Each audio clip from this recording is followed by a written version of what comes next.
மேஷ ராசி நேயர்களுக்கான உறவு என்ன வரப்போகுது? அவங்க மூலியமா உங்களுக்கு என்ன நன்மைகள் கிடைக்க போகுது? அப்படி வர உறவ நம்ம அக்செப்ட் பண்ணிக்கலாமா? இல்ல அப்படியே ரிஜெக்ட் பண்ணிடலாமா? இல்ல பொறுமையா இருந்து ரிஜெக்ட் பண்ணாம எல்லா டீட்டெயிலும் நம்ம தெரிஞ்சுக்க போறோம். மேஷம்னா அதோட சிம்பல் பார்த்தீங்கன்னா, ஆடு வச்சிருப்பாங்க. ஆடு எப்படின்னு பார்த்தீங்கன்னா, என்ன ஒரு விஷயமா இருந்தாலும் சரி, கடகடன்னு முட்டியும்போது அப்படியே வெளில வந்துரும். சில மத்த விலங்குகள் பார்த்தீங்கன்னா, பொறுமையா நின்னு அந்த பக்கம் நவுந்து போகும், இந்த பக்கம் நவுந்து இந்த மாரிலாம் ஆடு போகும். மேஷ ராசி நேயர்களோட கேரக்டரும் அப்படிதான் இருக்கும். முட்டி மோதி முன்னாடி வாழ்க்கையில நின்னுடுவாங்க. பார்த்துலாம்டா வாடா ஜெயிச்சிடலாம்டா நம்ம தானே ஜெயிக்க போறோம். அந்த ஒரு வீரம், அந்த ஒரு தைரியம், அந்த ஒரு தன்மை இருக்கக்கூடியது மேஷராசி. மத்த யார் என்ன சொன்னாலும் எதையுமே கண்டுக்காம, காதுல வாங்காம, என் life this is my life. நான் இப்படிதான் நான் வாழ்க்கையில முன்னேறுதாண்டா காமிப்பேன். ரிஷபராசி நேயர்களே உங்களுக்காக தாங்க இப்ப சொல்ல போறேன். ரிஷபராசி அப்படின்னாலே ரிஷபம்னாலே காளை, காளை மாடு. யாரு ரிஷபராசி நேயர்களே நீங்க உங்கள தாங்க சொல்லிட்டு இருக்கேன். ரொம்ப பொறுமையா இருப்பீங்க. எந்த ஒரு விஷயத்தையும் நிதானமா பொறுமையா செய்வீங்க. மனசுக்குள்ள போட்டு அசை போட்டுக்கிட்டே இருப்பீங்க. ஒரு விஷயம் நடந்துருச்சுன்னா, அது ஏன் நடந்துச்சு? அது எப்படி நடந்துச்சு? இப்படியா? அப்படியான்னு சொல்லி மனசுக்குள்ள போட்டு அசை போட்டுக்கிட்டே இருக்கிறது. அதே நேரத்தில எந்த ஒரு விஷயம் எடுக்கணும்னாலும் முடிவெடுக்கிறதுக்கு பொறுமையா தான் முடிவெடுப்பீங்க. நல்லா சிந்தித்து முடிவெடுப்பீர்கள். ஒரு நல்ல கேரக்டர் தான் அது. ஏன்னா சிலர் வந்து என்ன பண்ணுவாங்க, டக்கு டக்குன்னு முடிவெடுத்து அப்புறம் அச்சச்சோ அப்படி முடிவெடுத்துட்டோம் அவசரப்பட்டுட்டோமேன்னு சொல்லி முடிவெடுத்து அப்படிப்பட்ட ஒரு பொறுமையாகவும் இருக்கக்கூடிய, எதையுமே ஒரு நிதானமா சிந்தித்து செயல்படக்கூடிய ரிஷபராசி நேயர்களுக்கு உங்களுடைய பொறுமையை சோதிக்கிற அளவுக்கே ஒரு உறவு உங்ககிட்ட வந்து நிற்கும். வாழ்க்கையில பிரச்சனையா இருக்குங்க, எனக்கு ஜாதகம் பார்த்து சொல்லுவீங்களா? தாராளமா ஜாதகம் பார்த்து சொல்லலாம். வாழ்க்கையில பிரச்சனையா இருக்கு, எனக்கு டேட் ஆஃப் பர்த்லாம் கிடையாது, இப்போ எனக்கு சொல்ல முடியுமா? உங்களுக்கு நிச்சயமா சொல்லலாம். டேரட் கார்டு பார்த்து சொல்லலாம், அப்புறம் பிரசன்னம் பார்த்துன்னு சொல்லலாம். எனக்கு உடம்பு சரியில்லை, பிரச்சனையா இருக்கு, இது வேற ஏதாவது டெக்னிக் இருக்கா? ரேக்கின்ற ஒரு டெக்னிக் இருக்குங்க, அது மூலயமா உங்களுக்கு என்ன ப்ராப்ளம் இருக்கு, எப்படி சால்வ் பண்ணுன்னு சொல்லலாம். சரி, எனக்கு மனசு நிலையில ரொம்ப குழப்பமா இருக்கு, எனக்கு பழைய நினைவுகள் எனக்கு போட்டு படுத்திக்கிட்டே இருக்கு, என்எல்பி நியூரோ லிங்குஸ்டிக் ப்ரோக்ராம் மூலியமா உங்களுக்கு தெரப்பி கொடுத்து அது மூலியமா சரி பண்ணலாம். வேற என்னதான் உங்களுக்கு பிரச்சனை, வாழ்க்கையில என்ன பிரச்சனையா இருந்தாலும் நிச்சயமா ஒரு சொல்யூஷன் இருக்கு. விடியாத இரவென்று எதுவும் இல்லை. நமக்கு சால்வ் ஆகாத ப்ராப்ளம் எதுவுமே இல்லை. ஏதோ ஒரு டெக்னிக் மூலமா நமக்கு ப்ராப்ளம் சால்வ் ஆகணும், சால்வ் ஆகிறதுக்கான வாய்ப்புகள் இருக்கு. நம்ம ஹீலிங் ஹேண்ட்ஸ்க்கு இந்த வீடியோவில் இருக்கக்கூடிய கான்டாக்ட் நம்பர் கான்டாக்ட் பண்ணுங்க. உங்களுக்கு எந்த ப்ராப்ளமாக இருந்தாலும் பரவாயில்ல, எல்லாத்துக்குமே ஒரு சொல்யூஷன் இருக்குது. அந்த சொல்யூஷன் என்னன்னு கண்டுபிடிச்சி உங்களுக்கு சொல்லும் போது சில சமயங்களில் தாந்திரிக பரிகாரம் மூலியமாக கூட உங்களுக்கு தேவைப்படலாம், அதையும் மந்திரங்கள் மூலியமாகவும் தேவைப்படலாம். அதை செஞ்சு உங்களுக்கு கொடுக்கும்போது, நீங்களே செஞ்சுக்கும் போது நீங்களே கிளாஸும் கற்றுக்கலாம். இதுக்கான பயிற்சி வகுப்பும் நடத்திட்டு இருக்கோம். இதையும் தெரிஞ்சுக்கிட்டு உங்கள் வாழ்க்கை நீங்கள் சரி பண்ணிக்கலாம். உங்கள் மூலியமாக உங்கள் ஃப்ரெண்ட்ஸு ஃபேமிலி மெம்பர்ஸோட வாழ்க்கையை நீங்கள் சரி பண்ணுறதுக்கான வாய்ப்புகளை நீங்களே கிரியேட் பண்ணிக்கலாம் கத்துக்கிட்டு. உங்களுக்கு வாழ்க்கையில எந்த ப்ராப்ளமா இருந்தாலுமே எல்லாத்துக்குமே சொல்யூஷன் இருக்கு. அந்த ப்ராப்ளம் சால்வ் பண்ணிக்கிறதுக்கு வீடியோல இருக்கக்கூடிய கான்டாக்ட் நம்பர் கான்டாக்ட் பண்ணி அப்பாயின்மெண்ட் வாங்கிக்கோங்க. போகாரியா இருக்கார், முருகர் இருக்காங்க, நான் இருக்கிறேன், என் மூலியமா உங்களுக்காக அவங்க கொடுக்கறது ரெடியா இருக்காங்க. அப்பாயின்மெண்ட் வாங்கிட்டு பேசுங்க, நிச்சயமா உங்கள் வாழ்க்கையில சொல்யூஷன் கிடைக்கும். ஓம் சௌம் சரவண பவ ஸ்ரீம் ஹ்ரீம் க்ளீம் க்ளௌம் சௌம் நமக. முருகன் முருகன் அருளோட நம்ம அடுத்த 48 நாளைக்கு இந்த வீடியோவை நீங்கள் எப்போ பார்க்குறீங்களோ அந்த நாள்லேருந்து அடுத்த 48 நாளுக்குள்ளே உங்கள் ராசிக்கான விஷயங்கள் சில தெரிஞ்சுக்க போகிறோம். சில உறவுகள் உங்கள் கூட ஜாயின் பண்ண போகிறாங்க. மேபி பார்ட்னராக இருக்கலாம், மேபி லைஃப் பார்ட்னராக இருக்கலாம், பிஸ்னஸ் பார்ட்னராக இருக்கலாம், நண்பர்கள் யாராக வேணாலும் இருக்கலாங்க. உங்கள் ராசிக்கு யார் வந்து அமைய போகிறாங்க, அவங்கள இந்த உறவுகளை அந்த வரக்கூடிய ஆஃபரை நம்ம எடுத்துக்கலாமா இல்லை வேண்டான்னு ஒதுக்கிடலாமா, நமக்கு என்னென்ன விஷயங்கள் அவங்க மூலியமாக நமக்கு நடக்க போகுது, கிடைக்க போகுது, நம்மளோட லைஃப் டெவலப்மெண்ட்டுக்காக அடுத்து நம்ம என்ன பண்ணணும், என்ன பண்ண போகிறோம், அவங்க எந்த அளவுக்கு நமக்கு ஹெல்ப் பண்ணுவாங்க, நமக்கு அவங்க சாதகமாக இருப்பாங்களா, நமக்கு அவங்க பாதகமாக இருப்பாங்களா, இந்த டீட்டெயில் எல்லாமே தெரிஞ்சுக்க போகிறோம். இந்த வீடியோ முழுசா பாருங்க. ஒவ்வொரு ராசிக்குமே நம்ம தெரிஞ்சுக்க போகிறோம். அடுத்த 48 நாளுக்குள்ள உங்களுக்கு எந்த உறவு வரப்போகுது அப்படின்னு தெரிஞ்சுக்கலாமா? மேஷ ராசி நேயர்களுக்கான உறவு என்ன வரப்போகுது, அவங்க மூலியமா உங்களுக்கு என்ன நன்மைகள் கிடைக்க போகுது, அப்படி வர உறவை நம்ம அக்செப்ட் பண்ணிக்கலாமா, இல்லை அப்படியே ரிஜெக்ட் பண்ணிடலாமா, இல்லை பொறுமையாக இருந்து ரிஜெக்ட் பண்ணாமல் எல்லா டீட்டெயிலும் நம்ம தெரிஞ்சுக்க போகிறோம். பேசிக்காக மேஷ ராசி அப்படின்னாலே அது முட்டி மோதி வெளியில் வர்றது தாங்க. இந்த மேஷம்னா அதோட சிம்பல் பார்த்தீங்கன்னா ஆடு வச்சுருப்பாங்க. ஆடு எப்படின்னு பார்த்தீங்கன்னா, என்ன ஒரு விஷயமா இருந்தாலும் சரி கடகடக்குன்னு முட்டி மோதி அப்படியே வெளில வந்துடும். சில மற்ற விலங்குகள் பார்த்தீங்கன்னா பொறுமையாக நின்று அந்த பக்கம் நவுந்து போகும், இந்த பக்கம் இந்த மாதிரிலாம் ஆடு பண்ணாது. முட்டி மோதி முன்னாடி வந்து நிற்பாங்க. மேஷராசி நேயர்களோட கேரக்டரும் அப்படி தான் இருக்கும். முட்டி மோதி முன்னாடி வாழ்க்கையில் நின்றுடுவாங்க. பார்த்துலாம்டா வாடா ஜெயிச்சிடலாம்டா நம்ம தானே ஜெயிக்க போகிறோம். அந்த ஒரு வீரம், அந்த ஒரு தைரியம், அந்த ஒரு தன்மை இருக்கக்கூடியது மேஷராசி. இப்படிப்பட்ட ஒரு அருமையான முட்டி மோதி வாழ்க்கையில முன்னேறியே ஆவேன். ஒரு படத்துல ரஜினிகாந்த் சொல்லுவார் தெரியுங்களா, நான் வாழ்க்கையில முன்னேறதா உனக்கு கஷ்டமா இருந்தா நான் வாழ்க்கையில முன்னேறுவேன்டா.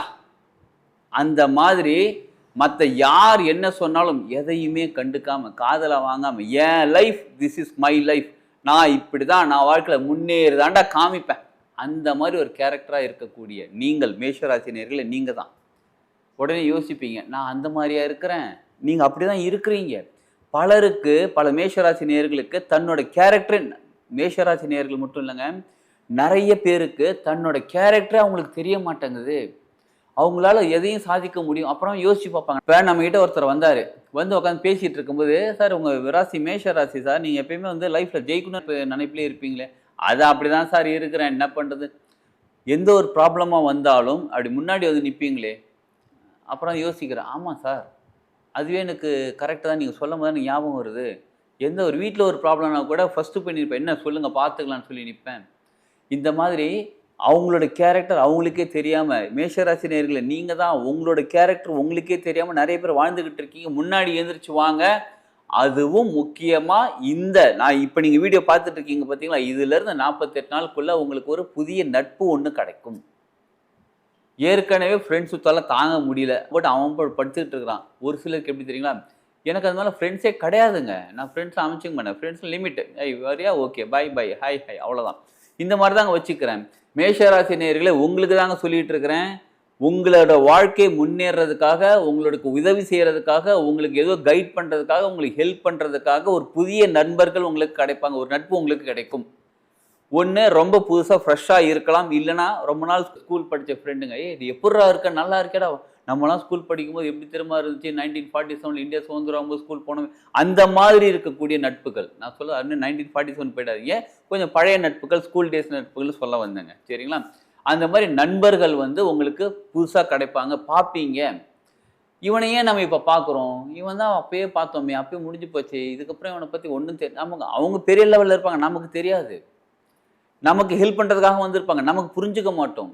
திரும்ப திரும்ப நான் எதுக்கு இதை சொல்கிறேன்னு கேட்குறீங்கன்னா, நீங்கள் திரும்ப காண்டாக்ட் பண்ணுங்க. இந்த மாதிரி பழைய நண்பர்கள் யாராவது திரும்ப வந்தானாலும், இல்லை புதுசாக யாராவது எப்படி இருக்கீங்க, நல்லா இருக்கீங்க, ஏதோ ஒரு நீங்கள் ட்ரெயினில் போயிட்டுருக்கோம், பஸ்ஸில் போயிட்டுருக்கோம், ஃப்ளைட்டில் போயிட்டுருக்கோம், யாரோ ஒருத்தர் மீட் பண்ணுறோம், புதுசாக மீட் பண்ணுறோம், சும்மா அப்படியே விட்டுட்டு போயிடாதீங்க. அவங்க காண்டாக்ட் நம்பர் வாங்கிக்கோங்க. காண்டாக்ட் நம்பர் வாங்கிட்டு எப்படி இருக்குன்னு திரும்ப கால் பண்ணுங்கள். ஏன்னா அவங்க மூலியமாக உங்களுக்கு ஒரு வாழ்க்கையில் நன்மை ஏற்பட இருக்கிறது. அதனால் அவங்கள தொடர்பு கொள்ளுங்கள். சில சமயங்களில் உங்களோட காண்டாக்ட் நம்பர், உங்களோட விசிட்டிங் கார்டு வாங்கிட்டு திரும்ப உங்களுக்கு கால் பண்ணால் நீங்கள் அவாய்ட் பண்ணிடாதீங்க. நல்லா கேட்டுக்கோங்க, அவாய்ட் பண்ணிடாதீங்க. அவங்க மூலியமாக உங்களுக்கு ஒரு நன்மை நடக்க இருக்கிறது. நீங்கள் பிஸ்னஸ் பண்ணிக்கிட்டு இருந்தாலும் சரி, வேலைக்கு போயிட்டு இருந்தாலும் சரி, இல்லை நீங்கள் ஹவுஸ் ஒய்ஃப் ஹோம் மேக்கராக இருந்தாலும் சரி, ஏதோ நீங்கள் ஸ்கூல் படிக்கிற பசங்களை கூட இருங்க, காலேஜ் படிக்கிற பசங்களை கூட இருங்க, உங்களுக்கு ஒரு நன்மை இருக்குது, நிச்சயமாக நடக்க போகிறது. அதற்காக அவங்கள பயன்படுத்தி கொள்ளுங்கள். அதை அவங்களை பயன்படுத்திக்கோங்க. அவங்கள போட்டு புரண்டிலாம் பயன்படுத்திக்கிறது. அவங்க உங்களுக்கு ஹெல்ப் பண்ண அக்செப்ட் பண்ணிக்கோங்க. அவங்க சொல்கிற சஜஷன் காதில் கேட்டுவாங்க. ஏன்னா மேஷராசி நேயர்கள் வந்து அவசரமாக டக்கு டக்குன்னு செய்யக்கூடியவங்க, நீ என்னடா சஜஷன் சொல்லு, நான் எனக்கு தெரியும்டா அப்படி இருக்கக்கூடியவங்க. சப்போஸ் அப்படி இருந்தீங்கன்னா பொறுமையாக இருங்க, நிதானமாக இருங்க, அவசரப்படாதீங்க. அவங்க ஹெல்ப்பை எடுத்துக்கோங்க. நிச்சயமாக உங்கள் வாழ்க்கையில் பெரிய நல்ல மாற்றம் ஏற்பட இருக்கிறது. இந்த மாற்றத்தை ஏற்படுத்துறதுக்காக உங்கள் கூட அந்த நட்பை பயன்படுத்தி கொள்ளுங்கள். உங்கள் வாழ்க்கை மாறும். உங்கள் வாழ்க்கையின் மாற்றத்திற்காக பிரபஞ்சமே அந்த நட்பை உங்ககிட்ட கொண்டு வந்து கொடுக்குறாங்க. திரும்ப நீங்கள் அதை பயன்படுத்தி கொள்ளுங்கள். ஈஸியாக உங்கள் வாழ்க்கையை மாற்றிக்கலாம். வாழ்க வளமுடன். ரிஷபராசி நேயர்களே உங்களுக்காக தாங்க இப்போ சொல்ல போகிறேன். ரிஷபராசி அப்படின்னாலே, ரிஷபம்னாலே காளை மாடு, நல்ல ஜெய்ஜாண்டிக்காக நல்ல பிரம்மாண்டமாக அப்படியே பார்த்தாலே மிரள்ற அளவுக்கு காளை மாடு. ஒரு தடவை பார்த்தாங்க, கோயில் போயிருக்கும்போது ஒரு காங்கேயம் காளையாம், அது அந்த பக்கம் ஒரு 20 அடி 25 அடி டிஸ்டன்ஸ் அங்கே நிற்கிது. இங்கேருந்து பார்த்தா நமக்கு மிரள்றோம், ஒரு மாதிரி இருக்குது. அது சாதாரண பொறுமையாக தான் இருக்காங்க அந்த மாடு. யார்? ரிஷபராசி நேயர்களே நீங்கள் உங்களை தாங்க சொல்லிகிட்டு இருக்கேன். ரொம்ப பொறுமையாக இருப்பீங்க, எந்த ஒரு விஷயத்தையும் நிதானமாக பொறுமையாக செய்வீங்க. ஆனால் சின்ன சின்ன விஷயங்கள் என்ன தெரியுங்களா, மனசுக்குள்ளே போட்டு அசை போட்டுக்கிட்டே இருப்பீங்க. ஒரு விஷயம் நடந்துருச்சுன்னா அது ஏன் நடந்துச்சு, அது எப்படி நடந்துச்சு, இப்படி அப்படின்னு சொல்லி மனசுக்குள்ளே போட்டு அசை போட்டுக்கிட்டே இருக்கிறது. அதே நேரத்தில் எந்த ஒரு விஷயம் எடுக்கணுனாலும் முடிவெடுக்கிறதுக்கு பொறுமையாக தான் முடிவெடுப்பீங்க. நல்லா சிந்தித்து முடிவெடுப்பீர்கள். ஒரு நல்ல கேரக்டர் தான் அது. ஏன்னா சிலர் வந்து என்ன பண்ணுவாங்க, டக்கு டக்குன்னு முடிவெடுத்து அப்புறம் அச்சுச்சோ அப்படி முடிவெடுத்துட்டோம், அவசரப்பட்டுட்டோமேன்னு சொல்லி முடிவெடுத்துட்டு இருப்பாங்க. ஆனால் ரிஷபராசி நேயர்கள்கிட்ட நீங்கள் தான் எப்படி தெரியுமா இருப்பீங்க, பொறுமையாக முடிவெடுக்கக்கூடிய ஆள். சில நேரங்களில் பொறுமையாக இருக்கிறேன்னு சொல்லிட்டு அந்த விஷயம் முடிஞ்ச பிறகு அப்புறமா முடிவெடுத்து அச்சோ புரோஜனம் எல்லாம் போயிடுச்சே, நல்லா கவனிச்சுக்கோங்க, புரோஜனம் எல்லாம் போயிடுச்சே அப்படின்னு யோசிக்கக்கூடிய ஆளாகவும் இருக்கலாம் சரிங்களா. அடுத்தது, காளை மாடுக்கு அவ்வளோ சீக்கிரம் கோவம்லாம் வராது. ரொம்ப பொறுமையாக அப்படியே நிதானமாக பொறுமையாக திரும்பி பார்த்துட்டு இருப்பாங்க. கோவம் வந்துருச்சுன்னு வச்சுக்கோங்க, அடக்க முடியாது. அவ்வளோதான் போட்டு துவம்சம் பண்ணி எடுத்துருவீங்க. யாராக இருந்தாலும் பரவாயில்ல, நீ எவனாக இருந்தாலும் எனக்கு என்னடா பார்த்துலாம்டா வாடா அப்படி சரிங்களா. அப்படிப்பட்ட ஒரு பொறுமையாகவும் இருக்கக்கூடிய, எதையுமே ஒரு நிதானமாக சிந்தித்து செயல்படக்கூடிய ரிஷபராசி நேயர்களுக்கு உங்களுடைய பொறுமையை சோதிக்கிற அளவுக்கே ஒரு உறவு உங்ககிட்ட வந்து நிற்கும். யாருன்னு கேட்குறீங்களா? உங்கள் ஸ்பௌஸ். எனக்கு என்ன கல்யாணமே ஆகலைன்றீங்களா? சீக்கிரம் கல்யாணம் நடக்கிறதுக்கான அந்த உறவுகள் வந்து நிற்பாங்க. எனக்கு தான் கல்யாணம் ஆகிடுச்சுன்னு கேட்குறீங்களா? கல்யாணம் ஆகிடுச்சுன்னா அந்த ஸ்பௌஸ். அட போங்க சார், ஏற்கனவே என் பொறுமையை சோதிச்சுக்கிட்டு தான் இருக்குது, அடுத்த 48 நாளைக்கு ரொம்ப சோதிக்கும் அந்த ஸ்பௌஸ் உங்களுக்கு. ஸ்பௌஸ்னால் யாருன்னு கேட்குறீங்களா? கணவனாக இருந்தால் மனைவிக்கு, மனைவியாக இருந்தால் அது ஆணாக இருந்தால் மனைவி, பெண்ணாக இருந்தால் கணவன். உங்களுக்காகவே அந்த உறவு நிற்குது இப்போ. சரி, இப்போ என்ன பண்ணணும்னு கேட்குறீங்களா? இந்த அடுத்த 40 நாள், இந்த வீடியோ எப்போ பார்க்குறீங்களோ அதுலேருந்து அடுத்த 40 நாள் ரொம்ப அமைதியாக இருங்க. இவ்வளோ நாள் அமைதியாக தான் இருந்தாங்க, இனிமேல் ரொம்ப ரொம்ப அமைதியாக இருங்க சரிங்களா. உங்கள் பொறுமையை சோதிக்கிறதுக்கு உங்களை இந்த உசுப்பேத்தி விடுவாங்கன்னு சொல்லுவாங்க பாருங்களேன். கோவப்பட்ட வச்சு ஏதாவது உங்களுக்கு இந்த வார்த்தையை வாங்கி ஏதாவது பிரச்சனை பண்ணி சண்டை போட வச்சு அது யாருக்கு? உங்களுக்கே டேமேஜ் திருப்பி கொடுத்துருவாங்க. நல்லா தான் செஞ்சுருப்போம், நல்லா தான் நினச்சிட்டு இருப்போம், நல்லா தான் பேசிகிட்டு இருப்போம், திடீர்னு நம்மளை சண்டையை உருவாக்கி விட்டு மற்றவங்க ஊருக்காரங்கன்னு சொல்லுவாங்க, ஏன்ப்பா பொறுமையாக தானேப்பா இருக்க வேண்டியது, ஏமா உன் புருஷன் தானே பொறுமையாக இருந்துட்டு போக வேண்டியதுன்னு சொல்லுவாங்க. யோ நான் நல்ல நாள் தான் செஞ்சேன், அதெல்லாம் ஒத்துக்க மாட்டேன், நீ பற்றியா இப்போ ஏன் முன்னாடி நீ கோவப்படுற பாரு, அப்போ நான் இருக்கும்போதே கோவப்படுற அப்படின்னா நான் இல்லாத போது என்னெல்லாம் பண்ணும் அப்படின்னு நமக்கு யார்? ரிஷபராசினியர்கள் நமக்கே அட்வைஸ் பண்ணிட்டு போகிற அளவுக்கு சில உறவுகள் அந்த மாதிரி நம்மளை பிரச்சனை பண்ணுறதுக்கு ரெடியாக இருக்காங்க. கல்யாணம் ஆகாதவங்க இப்போ கல்யாணம் பண்ணி இப்போ தாங்க சார் கல்யாணம் பண்ணிக்க போகிறேன் இப்படி பயன்படுத்துறீங்களேன்றீங்களா? பயம்லாம் படுத்தலைங்க, பொறுமையாக இருங்க. சரி, அடுத்து 40 நாள் முடிச்சதுக்கப்புறம் நான் வந்து அப்படி அப்பையும் பொறுமையாக இருக்கணும். ஏன்னா அது உங்களுக்கு கேரக்டர். எந்த ஒரு விஷயத்தையுமே யோசித்து சிந்தித்து செயல்படக்கூடிய ஆள் நீங்கள். அதனால் பொறுமையாக இருந்து செய்யுங்க. இப்போ என்ன செய்ய சொல்கிறீங்கன்னு கேட்குறீங்களா? அவங்க என்ன சொல்கிறாங்களோ, அதுவும் ரிஷபராசினியர்கள் எப்படி தெரியுங்களா? அவங்க என்ன பேசுகிறாங்கன்னு கவனித்து இவங்க பதில் சொல்லுவாங்க. நார்மலாகவே அப்படி தான் இருப்பீங்க. இப்போ இன்னும் கொஞ்சம் கவனிங்க. அவங்க என்ன சொல்ல வராங்க, எதுக்காக சொல்ல வராங்கன்னு ரொம்ப கவனித்து அமைதியாக இருந்து பொறுமையாக இருந்து கவனித்து அதுக்கப்புறம் பதில் சொல்லுங்கள். சில சமயங்களில் அவங்கக்கிட்ட டிசிஷன் விட்டுருங்க. யார்? நீங்கள் ரிஷபராசி நேயராக இருந்து உங்களோட கணவனோ அல்லது உங்கள் மனைவியோ உங்ககிட்ட பேசுகிறாங்க அப்படின்னும் போது டிசிஷன் அவங்க பக்கமே விட்டுடுங்க. ஏன்னா நீங்கள் இப்போ அடுத்த 40 நாள் இந்த காலத்தில் உங்கள் கிரகநிலைகளில் வந்து சில மாற்றங்கள் ஏற்படுறதுனால நீங்கள் எந்த டிசிஷன் எடுத்தாலும் அது சரியாகவே அமைஞ்சாலும் அவங்க அதை எதை குறை சொல்லக்கூடியவங்களா இருப்பாங்க. இல்லை சரியாக தப்பாக அமைஞ்சுன்னா நல்லா அமைஞ்சாலே குறை சொல்கிற அளவுக்கு ஒரு காலகட்டம் இருக்குது. அப்படின்னா நீங்கள் சொல்லி எதாவது டேமேஜ் ஆச்சுன்னா அப்போ என்ன படுத்தி எடுப்பாங்கன்னு பாருங்கள். சிலர் யோசிக்கலாம், ஏற்கனவே அப்படி தாங்க படுத்திக்கிட்டு இருக்காங்க, இதுக்கப்புறம் நான் என்னத்தங்க பண்ணுறதுன்னு கேட்குறீங்களா? பொறுமையாக இருங்க. ஆனால் 48 நாளுக்கு அப்புறம் இப்போ நீங்கள் பொறுமையாக இருக்கீங்க பார்த்தீங்களா, அமைதியாக இருந்து உங்கள் காலத்தை தள்ளுறீங்க பார்த்தீங்களா, ஓட்டுறீங்க பார்த்தீங்களா, இந்த பலன் இதோட விளைவு நல்லபடியாக உங்களுக்கு வந்து சேரும். உங்களுக்கு நல்ல பேரை கொண்டு வந்து கொடுக்கக்கூடியதாக இருக்கும். மேபி உங்களுக்கு நல்ல ஒரு பிஸ்னஸ் டெவலப்மெண்ட்டோ உங்கள் வாழ்க்கையில் ஒரு முன்னேற்றத்தை கொண்டு வந்து கொடுக்கக்கூடியதாக இருக்கும். மொத்தத்தில் சொல்லப்போனால் ரிஷபராசி நேயர்களுக்கு இந்த அடுத்த 40 நாள் உங்கள் ஸ்பௌஸ் மூலியமாக எந்த விஷயம் வந்தாலும் அமைதியாக இருந்து நீங்கள் சமாளிக்கும் போது அடுத்தது 40 நாளுக்கு அப்புறமா உங்களுக்கு நல்ல பேர், நல்ல புகழ், நல்ல ஒரு விஷயம் உங்களுக்கு கிடைக்கும். பொறுமையாக இருப்போம். வாழ்க்கை சூப்பராக, எல்லாருக்குமே வாழ்க்கை நல்லா தாங்க இருக்குது. அதுவும் ரிஷபராசினியர்களுக்கு கொஞ்சம் பொறுமையாக இருக்கும். அது வாழ்க்கை எனக்கு சிறப்பாக இருக்கிறது. இந்த காலகட்டத்தை நம்ம அமைதியாக பொறுமையாக தாண்டிட்டோம்னா நமக்கு நல்ல பேர், நல்ல ஒரு சிறப்பான வாழ்க்கை அமையும். இதை பயன்படுத்திக் கொள்ளும். அமைதியாக இருப்போம், பொறுமையாக இருப்போம், வாழ்க்கையில் சூப்பராக இருப்போம். வாழ்க வளமுடன்.